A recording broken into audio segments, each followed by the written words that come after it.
Brigadier Joginder Singh ji, Anusuiya जी, ते इत्थे जिन्ने भी मेरे बड़े बुजुर्ग बैठे दे हैं ते बाकी सबने गी मेरी तरफा नमस्ते ते मता मता धन्नवाद कि तुस इत्थे आए ते मेरी हौसला अफजाई की। कल शामी मैं इत्थे आई दी ही अमर महल, राजकुमारी ज्योत्सना होरें एक बड़ा अच्छा सांस्कृतिक कार्यक्रम का आयोजन किया हा ते उत्थे मैं महाराजा साहब की एक गल मिगी बड़ी अच्छी लगी।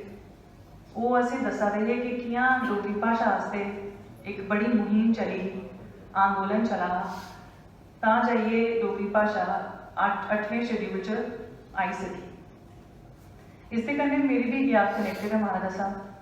उसले मैं मसा लेडी श्री राम कॉलेज दिल्ली विश्वविद्यालय का एक कॉलेज है, मैं दाखिला मैं लैता हाँ तो मैं पूरे कॉलेज मैं एक और कुड़ी ही उधमपुर की ते अस बस 2 डोगरे है पूरे कॉलेज ते उसने भी दसिया कि एक आंदोलन हुआ है ते बड़े सारे लोग जम्मू का आए दे हैं उत्थे कट्ठे हुए थे ते असें डिसाइड किया कि चलो चलचे दिक्खिए आने कि केह् होआ है। तो जिसले मैं गई बड़ा लिमिटेड टाइम हाँ साढ़े को बिकॉज हॉस्टल के टाइमिंग्स बड़े रिस्ट्रिक्टेड है, मैं हॉस्टल च ही तो उत्थे स्वर्गीय उस्ताद अल्लाह रखा जी जेडे तबला वादक हैं वो भाषण देआ रहे हैं बड़ी सुंदर डोगरी च। मेरी डोगरी नहीं अच्छी नहीं है, मैं बड़ी हिम्मत कराई हाँ तुंदे सामने डोगरी बोलिए, पर वो देआ रहे हैं भाषण तो वो मेरी एक अपनी याद कनैक्टेड है उस समय की। एक और गल मिगी बड़ी अच्छी लगी तुंदी गल, तुसें आख्या कि सारी भाषा इंपॉर्टेंट है, साड़ी संस्कृति की भाषा संस्कृत की भाषा सबसे इंपॉर्टेंट डोगरी ते असें आपस च जरूर डोगरी बोलनी चाहिए है ते न्याणे कन्नै भी जरूर डोगरी बोलनी चाहिए। ते ताइयों मैं सोचा मेरा प्लान नहीं था डोगरी च कोई भी गल करने का, हिम्मत कड्ढी मेरी, पर मैं सोचा कि मैं डोगरी जरूर बोलनी, अज थोड़ी भी बोलनी पर डोगरी बोलनी है। ये मेरी तरफा एक धन्नवाद है तुंदे सारे का जिन्हें आंदोलन किया। पर तुंदी इजाजत कन्नै हुण मैं विश्व भाषा अंग्रेजी अगे गल करनी, क्योंकि जिहड़ी गल मैं करने आ रही हाँ मैं चाहनी हाँ कि डोगरे का इतिहास ते डोगरे का जिहड़ा सच है वो सारे सुने, वो चाहे कोई कश्मीर च बैठे दा है या दिल्ली बैठे दा है, बैंगलोर बैठे दा है, मुंबई बैठे दा है या फिर वो लंडन बैठे दा है, न्यूयॉर्क बैठे दा है, वेस्टर्न ऑस्ट्रेलिया च बैठे दा है। तो विश्व भाषा जो मैं बोलना, first of all I am extremely humbled by this award. It is most unexpected and it has increased my sense of responsibility tremendously. It took a long time for this to sink in that I am receiving this award. It has been conferred upon me. And it took me so much time to wrap my mind around this that I missed telling one of the most important persons in my life, my grandma, who passed away just 4 weeks back. She was one of my greatest cheerleaders and she was a great admirer of Maharaja Hari Singh Ji and even of you Maharaja Sahab, because whenever I would talk to her she would tell me that she was your contemporary, same age. And I had hoped to bring her here today. I was going to surprise her and bring her here, but unfortunately I missed that chance. It's a regret I will have, but I'm sure she's proud. I was speaking to someone and I shared the news finally with someone. They said this is the Nobel Prize for Dogras, which it is, and it is a moment of great pride for me to receive an award with the name of a Maharaja who founded this state. There can be no award like this. We have heard a lot of eminent speakers talk about Maharaja Gulab Singh, and because of my travels across the world, and because of the counter-narrative that I try to take with me everywhere, taking the Dogra voice everywhere, I realize the great injustice that has been done to Dogra history, the Dogra people and the Dogra Maharajas. So much has been spoken about Maharaja Gulab Singh, but I will speak the truth here, that what has happened around the world, and even in India for that matter, is that he has been reduced to as someone who bought Kashmir, and that is it. When we speak of Maharaja Gulab Singh in isolation like this, we do grave injustice to him. When we say that he signed the Treaty of Amritsar, we make it sound like he was a big merchant who suddenly came one day, who signed a treaty and bought Kashmir. It was the land of milk and honey, and then suddenly, with Maharaja Gulab Singh walking in, everybody became sad and depressed. And this is far from the truth. And I would like, and I would urge everyone to read about Maharaja Gulab Singh, to read about the Dogra history, and talk about it from wherever you can. I know that we are in a position of disadvantage. We aren't called to the TV debates. We are not invited to seminars as the rightful stakeholders of the state. But as I have said to the youngsters that I interact with, that even if it takes us shouting from the rooftops all alone, we must do it. Because Maharaja Gulab Singh Ji was not somebody who just signed the Treaty of Amritsar and bought Kashmir. He was there in a position to do that because of what he had done. And what he had done was that he was spotted at the age of 16 for his soldierly skills. Maharaja Ranjit Singh took him under his wing because he was an amazing soldier. After which, he went on to win battle after battle after battle for Maharaja Ranjit Singh, and he spearheaded his military campaigns and was one of the architects and founded and expanded the Sikh Empire. Not just him, but his entire family served the Sikh Empire with the utmost loyalty. Unfortunately, historians have done injustice to this history, this part of his legacy. But then he was a great diplomat. He was a shrewd negotiator. He was someone who, after the demise of Maharaja Ranjit Singh, even after being backstabbed by the Lahore court, continued to try and strive for some sort of order in the chaos that had erupted. And that is exactly why he was where he was, signing that Treaty of Amritsar because the Lahore court had failed to pay that war indemnity. He was not someone who just walked in and bought Kashmir. Even after signing the Treaty of Amritsar, he was backstabbed. Despite a huge personal loss, he lost his brothers, he lost his sons, he lost his nephew, and Kashmir didn't come easy.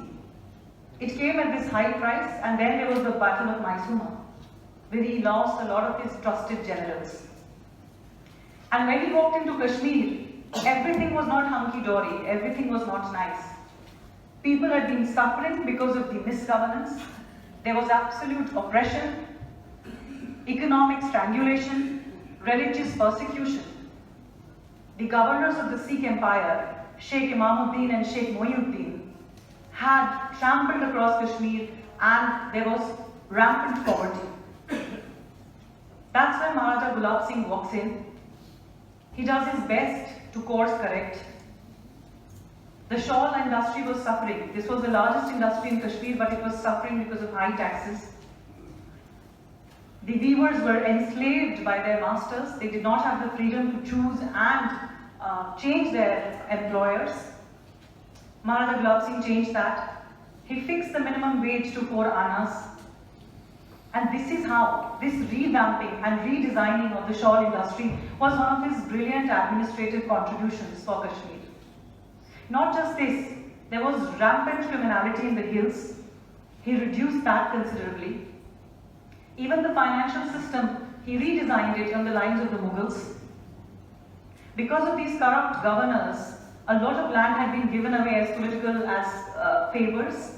And what Maharaja Gulab Singh did was he divided Kashmir into 4 zones and assigned 4 administrators to look after the administration of Kashmir, to do it well. He did all this for Kashmir. He did not just buy it. Besides that, of course, he was rooted to his culture. He formulated commands, military commands in Sanskrit, in his own language. He did not rely on English. His regiments, Govardhan Regiment, Lakshman Regiment, Raghunath Regiment, he took inspiration from his epics. And the British have recorded that he was a listener. He held darbars in both Jammu and Kashmir.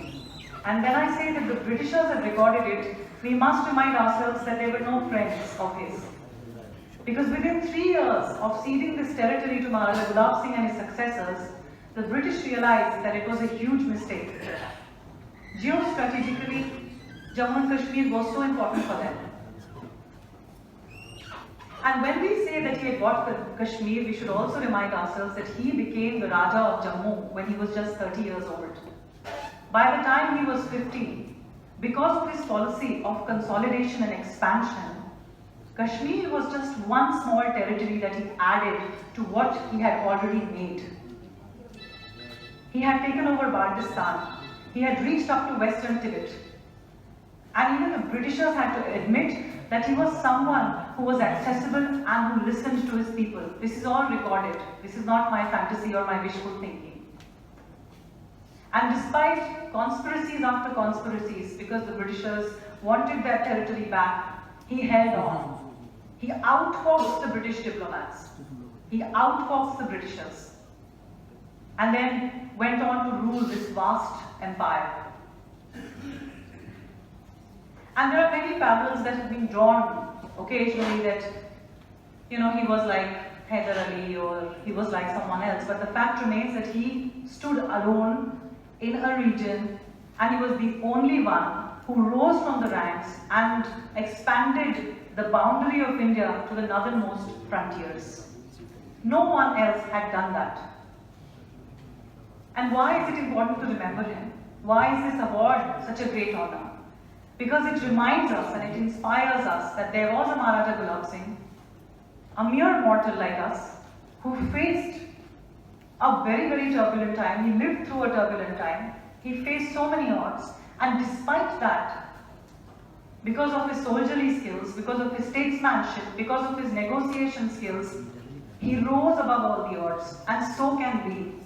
After all, we are the inheritors of that legacy.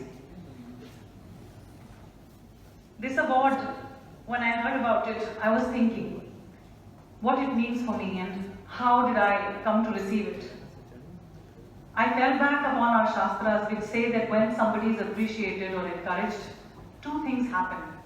One, the person who's being appreciated is motivated to do more and more.